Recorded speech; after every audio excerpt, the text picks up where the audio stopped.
And welcome to the Bad Crypto Podcast, the show for the crypto curious and crypto serious. We do indeed have heavy hearts today to learn that John McAfee allegedly has committed suicide in a prison in Barcelona. Yeah, very sad times. You know, we've interviewed John 4 times on episode 100, 200, 300, and then almost episode 400 because he was about to head out somewhere, and we wanted to make sure that we could get him back on the show. Great guy, had a lot of great interviews with him, and I think we're gonna do an episode remembering John McAfee with some of the highlights of those episodes, right, Joel? Yes, we are going to be doing a special tribute show. We've got a few badassadors that are going back and listening to the 4 episodes we did, pulling out some really interesting stuff. I know you found some interesting tweets, and we're going to talk about that in a special episode that will be coming out soon. But the main news, according to this article at Cointelegraph, Spanish international news agency EFE, John McAfee was found dead in his prison cell at the Bryans 2 Penitentiary Center on Wednesday. And I'm just going to say right here that John McAfee didn't kill himself. I'm just going with that. Mm-hmm. Well, we interviewed him several times, and he made comments to that. Not only that, but he also made tweets about that. One tweet I have right here from the 15th of October of last year. I am content in here. I have friends. The food is good. All is well. Know that if I hang myself a la Epstein, it will be no fault of mine. Now, that's a pretty powerful statement. And then he followed that up with another one on, well, this was actually in November 30th of 2019. His tweet says he's getting subtle messages from U.S. officials saying, in effect, "We're coming for you, McAfee. We're going to kill yourself. I got a tattoo today just in case. If I suicide myself, I didn't. I was whacked. Check my right arm." And it's a tattoo called Whacked. There's a wax token available on the McAfee decks that he... Yeah, that's not a clue right there. Earlier on Wednesday, a Spanish court ruled that McAfee could have been extradited to the U.S. following approval from the country's Council of Ministers and the opportunity for his legal team to appeal the decision. The 75-year-old previously argued that the charges he faced were politically motivated and that if he had been extradited, he would have spent the rest of his life in prison. That could be very true. John, you will be missed, and again, our deepest sympathies to Janice and our condolences. It's super sad, and it sucks. You know, the government comes after folks that are, that came after John McAfee for some of the things that they thought that he did. And there's just a whole legion of horrible people out in the world running free, and in some cases protected by the government. So this sucks, man. This really sucks. We're going to miss you, brother. So with that, let's get to the news. We're going to go to CoinGecko in just a second, but first of all, we want to remind you that Animoca, these are the guys that are working to revolutionize the gaming industry. Big hits, F1 Delta Time, Quid, The Sandbox, Crazy Defense Heroes, a bunch of others. If you're a gamer or just want to know what Animoca Brands is up to, check them out at animocabrands.com. And now, let's go check out CoinGecko.com, our preferred site to check out the crypto market caps. Time stamping this episode, 1:57 p.m.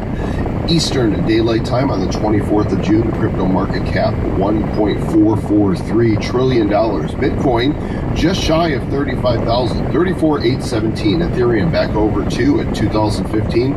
Tether, $1.02. Binance Coin, 312. Cardano, $1.38. Dogecoin, 24 cents. XRP, 68 cents. USD coin, being very USDE, $1. Polkadot, 1629, and Binance USD, $1. We got 3 stable coins, Sir Lord Travis, in the top 10 this week for volume. What does that tell you? That's the first time that's happened, and that just tells me that there's a lot of money being pulled out of the market and sitting in stable coins right now. There's a lot of people doing that. Now check us out. The big winners in the past week? Yeah, there's none. No big winners. I mean, I mean, if you look at it, like XDC Network was up 6.5%, Quant up 5%, and then everybody else under 2%. Most of them are in the red. Big losers for the week is AMP, down 42%. Kusama, KSM token, which I'm a fan of Kusama. They've been doing some interesting things. Down 41%. This is why you never listen to Travis when it comes to financial advice. The Internet Computer, ICP, that is not the Insane Clown Posse. That's ICP. That token has been tanking. That thing was launched at well over $100, and now it is down to under $35.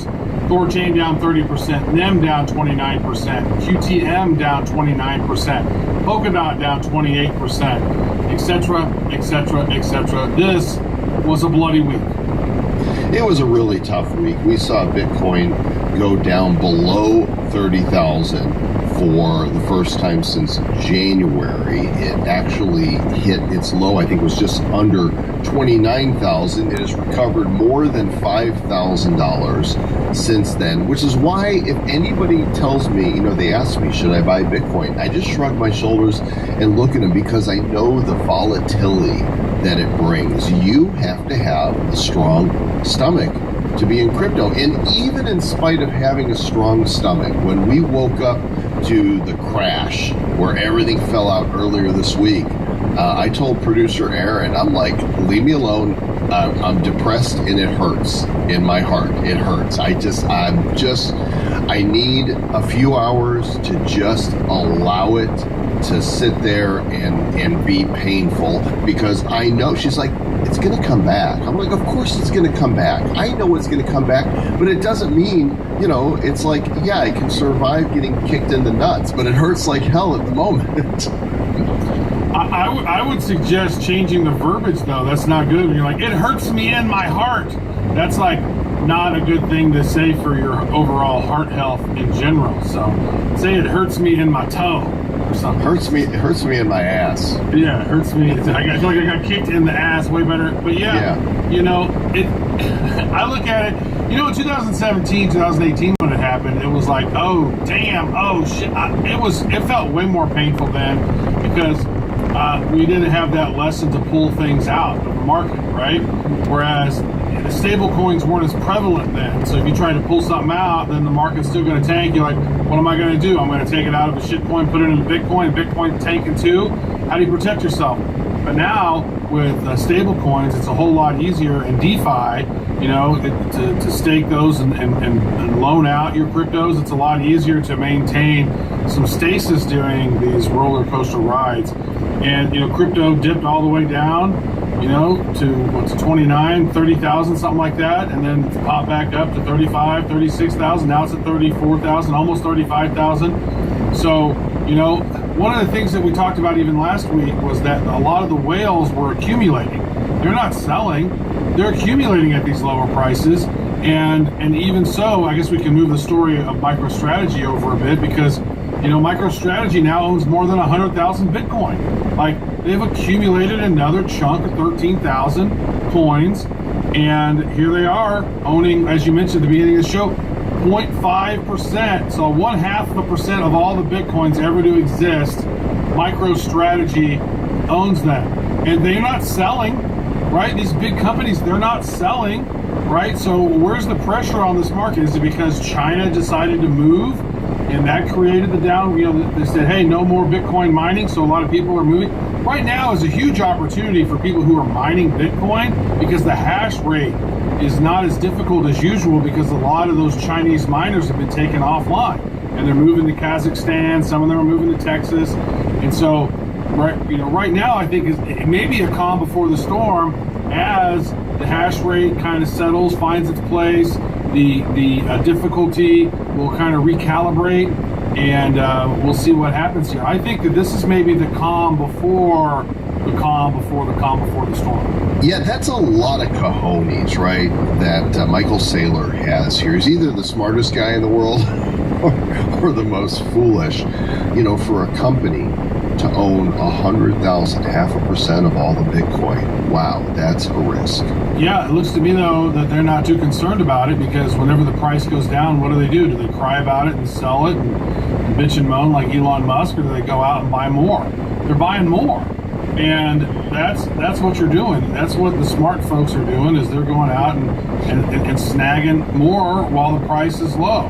People ask me, well, what should you do? And I'm like, well, I just think you should maybe take an approach where, maybe, like, what can you afford? $25 a week, $100 a week? Just keep buying Bitcoin. And then over time, the price is going to keep going up. So it's going to go up, it's going to go down. But the general consensus from experts smarter than us in this world around the space is saying that it's going to go up over 100 grand someday, probably over $1 million someday. So if you're just snagging a little bit here and there and not worrying about the price as it goes up and down, just keep stacking sats, as they say, then you'll probably be better off in the long run. Well, there are others out there that feel likewise, and there's a gentleman by the name of Rick Edelman.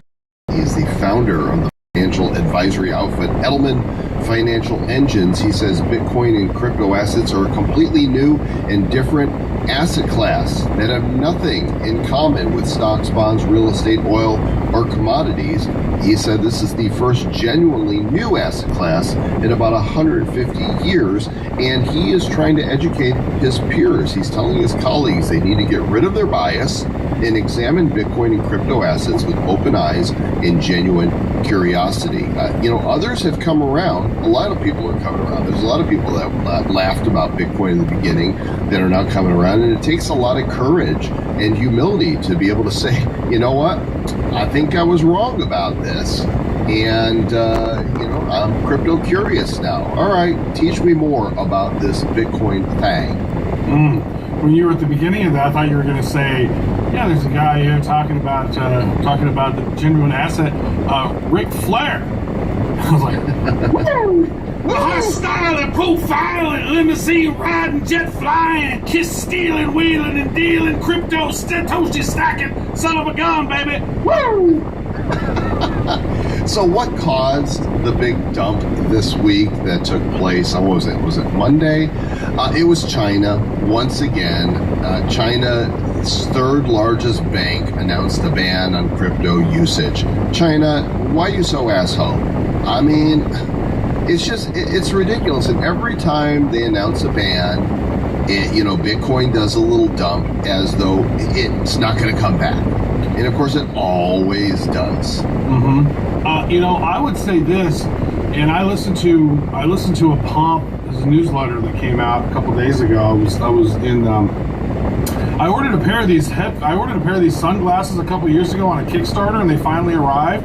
And they have induction speakers in the ears, which is really cool. So I was like, listening to, it's like a 5-minute little thing when he reads his newsletter, and he was talking about something that I had been thinking about as well, where with China getting rid of Bitcoin mining, they are actually kind of kicking themselves in their future ass in a big way. Like, because think about this, the economics of owning and controlling all of that Bitcoin mining is something that they should have embraced. And with them not embracing it and kicking them out and making it illegal, that is going to be a geopolitical mistake that will be looked on potentially years down the road as that's where China fucked up. Right. Wouldn't it be interesting, because you always talk about how China's got this 500-year plan. Wouldn't it be awesome if this, it's like that meme that it was at that moment they knew they effed up, right? Yeah, right. It could be. Like, it seems to me that, and this is a big opportunity now for some of the other countries in the world to gain some hash rate. And that's really where the game should be played right now. China, it's a big mistake by China doing that. So, you know what? Yeah, the crypto market's tanked just a little bit, but it's going to recover. But with China banning Bitcoin within the borders of China and kicking out all the miners, I think that's the dumbest shit that I've heard of a country do in a very long time. And I'm glad that China's messed up. So good job. I hope they don't fix that. I hope they stay out of China, because screw China. Well, let them screw up. I'm good with that. And there are others that have their eyes on how we here in the U.S. could be screwing up. And one of them is the former CFTC chairman, Chris Giancarlo. He says that there could be a lot of benefits to a central bank digital currency, and without one here in the U.S., we risk becoming backwater. So does that mean we're all going to be Arkansas? Now, come on. I got friends in Arkansas. Just hold back water, keep on rolling. Crypto. So, it's an interesting thing. I think this is an area where we're messing up as well, right? I think we've talked about this in the past where, hey, they're doing crypto stuff. That's bad. We got to kick them out of the country. Innovation leaving America. That's dumb. And then us not having a central bank digital currency, I think, is also a silly thing because we should do that.